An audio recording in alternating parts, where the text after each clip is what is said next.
Hello, freaks, geeks, degenerates, and basement dwellers. Welcome to the War Zone. I'm Scruffy. This is Skruffytalez.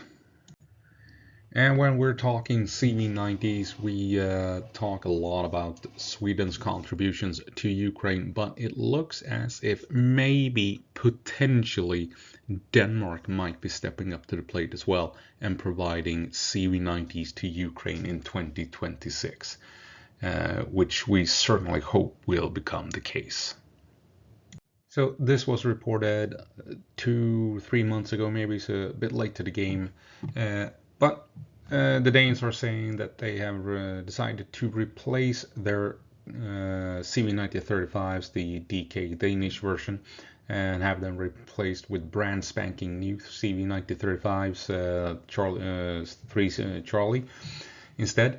And that means that they have 44 old combat vehicles that won't be upgraded, and they will not be in service. So the Danes may very well send them to Ukraine. Now Denmark has already sent every Caesar artillery platform that they used to have in the army. So I'm thinking it's leaning heavily towards the Danes actually providing Ukraine with these 44 CV9035 DK meaning it's the Danish version of the CV9035, or the older version of the CV9035, as they want to get their hands on the brand spanking new one instead.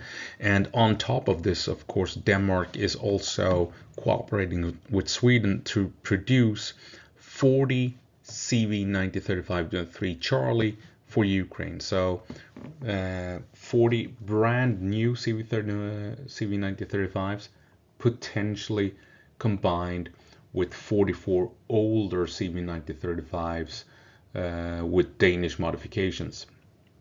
So potentially 84 CV9035s in grand total to be delivered to Ukraine in 2026.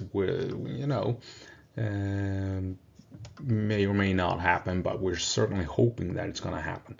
And that would be, phenomenal, because the Swedish CV90 combat vehicle that has been deployed, the 50 deployed to Ukraine already, have been a massive success and taken some hits, absolutely, but extremely few casualties, because the CV90 is such a well-designed vehicle that the armor protection basically handles anything the Russians can throw at the CV90. They're taking hits from drones and tanks and BMPs and what have you, and the crew and passengers, they all survive. Very few casualties have been reported, together with the losses of the actual vehicles, the CV90s. So more of these to Ukraine will be a massive boost to the Ukrainian war effort. Absolutely. So 44 of these, the Danish CV9035s, we're really hoping for that to happen. Why wouldn't Denmark do it?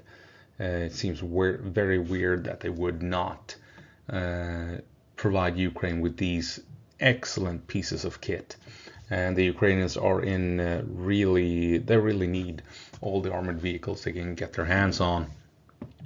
And then Ukraine might get these as well later on in 2026. So combined between these two, the brand new CV9035s with these older, 84 vehicles in total. The Swedish first batch of the Swedish vehicles have been a huge success on the battlefield, 50 of them, so receiving 84 in 2026. That's going to be a huge boost to the Ukrainian war effort, absolutely, hands down. And with powerful chain guns, and these even have anti-tank guided missiles and what have you. Ukraine is going to put them to good use in 2026 if they do receive all 84 of them. That's it. Just a short one, since I just realized here that Denmark might be providing these to Ukraine, and fingers crossed that it's gonna happen. Don't really see why Denmark wouldn't do it. So yeah, let's hope it happens sooner than later, uh, maybe during the spring of 2026, because Ukraine really do need all of these extremely capable and well protected armored vehicles of the CV90 family, as many as possible. Anyway, that's gonna have to be it. As always, go på marsch, Ukraine, and give them hell.